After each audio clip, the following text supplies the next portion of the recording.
आज मेरे सासू मॉम और ससुर जी की 31वीं सालगिरह हम लोगों ने सेलिब्रेट करी रिसेप्शन में। मेरे देवर के रिसेप्शन में हमने कुछ इस तरीके से सेलिब्रेशन किया जो हमने शायद सोचा भी नहीं था बाय गॉड। मगर मुझे पता था कि आज कुछ अलग करना है, कुछ डिफरेंट करना है। इसीलिए मैंने केक पहले से ही ऑर्डर कर रखा था। इंडिया का मैच भी था जिसमें हम लोग जीत गए थे। इंडिया वर्ल्ड कप फिर से जीत गई थी। हमारी खुशी का ठिकाना नहीं था। स्टेज पर जाकर हम लोग खूब डांस कर रहे थे और मैं सबको खींच खींच के बुला रही थी। काफी सारे लोग डीजे पर डांस कर रहे थे, लेकिन जब स्टेज पर अब बारी आई ना बुलाने की, भाई स्टेज पर आ जाओ, अब डांस करना है, केक कटिंग करना है, तो हमने सभी को स्टेज पर बुला लिया था। एंकर बहुत ही अच्छे थे, उन्होंने बहुत अच्छे से हमें एंटरटेन किया, सबको ऊपर बुलाया, केक कटिंग करवाई। लेकिन पहले ना मुझे लग रहा था ये केक जो मैंने मंगाया वो ऐसा नहीं था, क्योंकि जो मैंने केक मंगवाया था उसमें मेरी mother in law and father in law की फोटो थी, लेकिन जल्दी जल्दी में ऑर्डर किया था ना तो वो हो नहीं पाया था। लेकिन ये केक भी बहुत ज्यादा सुंदर लग रहा था। इस एज में शादी के 31 साल के बाद भी इन दोनों में वही प्यार है, वही रिस्पेक्ट है। ये देखकर हमें बहुत चीजें सीखने को मिलती है, किस तरीके से ये लोग रहते हैं, किस तरीके से प्यार है, किस तरीके से चीजों को संभाला हुआ है। क्योंकि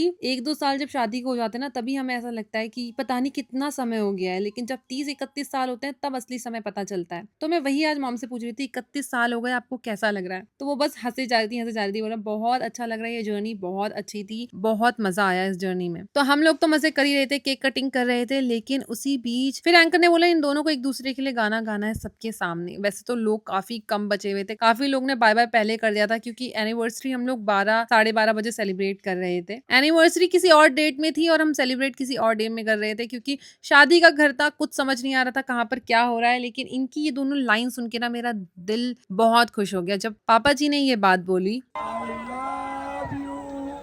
उसके बाद रिप्लाई पे मॉम ने ये बात बोली।